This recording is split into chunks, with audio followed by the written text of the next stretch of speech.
Hey everybody, welcome back. This is Heidi, and I'm doing a Eat Happy video today all about entrepreneurship to talk about, pick apart why some entrepreneurs make it and others don't. So think about it in this way, right? Let's say we've got 100 entrepreneurs in the room.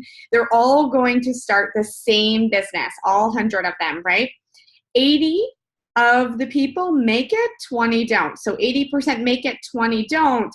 They're all given the same resources, tools, training, same job description. All of the elements are exactly the same, but there are 20% of the people that just don't get there. They don't get to the end result that they were looking for. And what I want to do is focus on that 20% to figure out what is it? What's the makeup there of those people, so that we can avoid it and we can see more success as entrepreneurs. So the number one thing that I think people need to really accept emotionally and physically is that becoming an entrepreneur means you're going to make some sacrifices.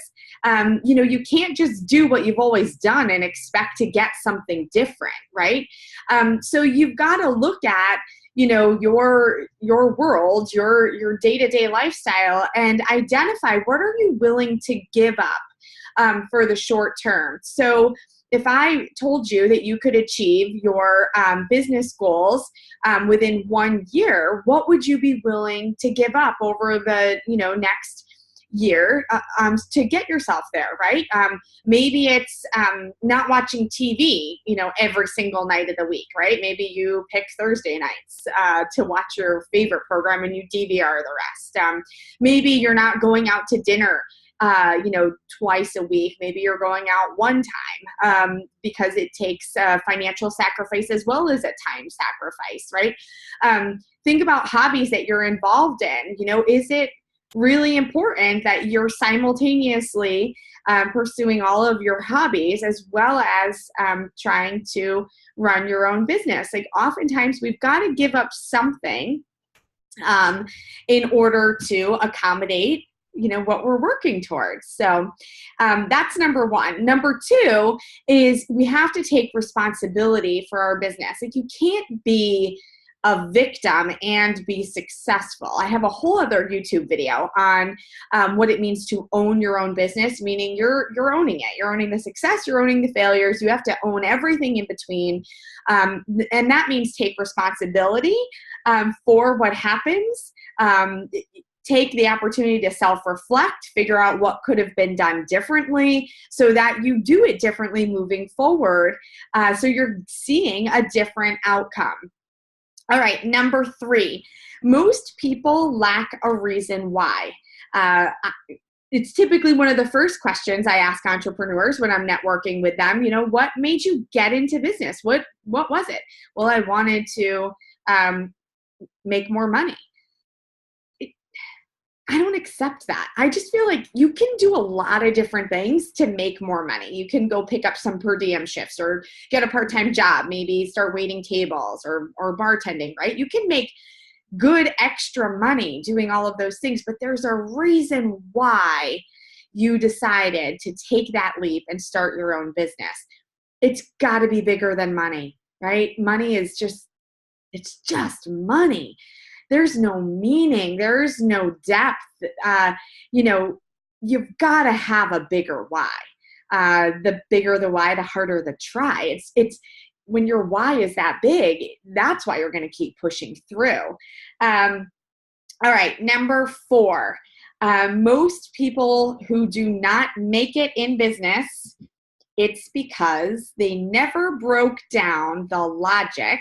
They never figured out what are the daily, weekly, monthly things that need to be done in order to achieve success? Think about that. For me, when I'm coaching somebody on working towards goals, I am literally working backwards from the identified goal and the identified date associated with achieving that goal. And it's all numbers all day long. It's always about numbers. If you're in a business where you can't figure out the numbers, I think about that, right? But it should always start with numbers, and then you need to know what you have to do when you have to do it in order to be successful. So again, you need to break down that logic. Number 5 is typically the people that don't make it are not emotionally tough, meaning they spend way too much time overanalyzing things that make no difference, have no bearing on the bigger goals. They personalize everything. They're so focused on being right all the time that they miss the bigger lesson. They overlook the big stuff, and they're just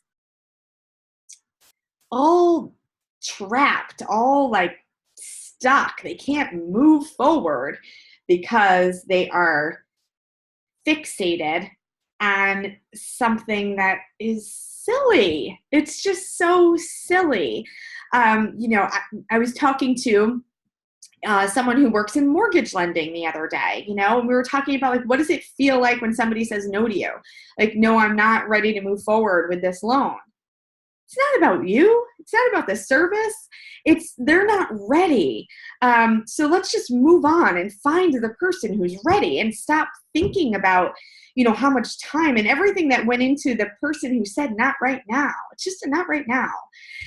Let's not personalize it and make it a bigger issue than it needs to be. Get it? So just take the emotion out of it. No emotion. Just have no feelings about this. And so then the last thing that I want to drive home here, it's probably a button with me, is people getting stuck where they're comfortable. I mean, every piece of success is one step outside of your comfort zone. It really, really is. And so just think about that. How much do you push yourself out of your comfort zone, right? So basically, when I recap these 6 things, it's, you to be a successful entrepreneur, you've got to sacrifice something. Typically, it's time. Typically, it's a reallocation of funds.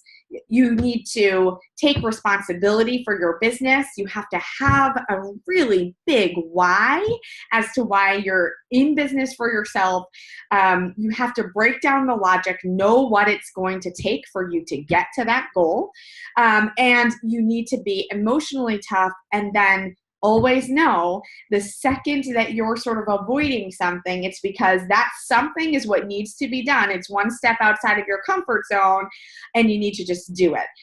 Do the toughest things first, always.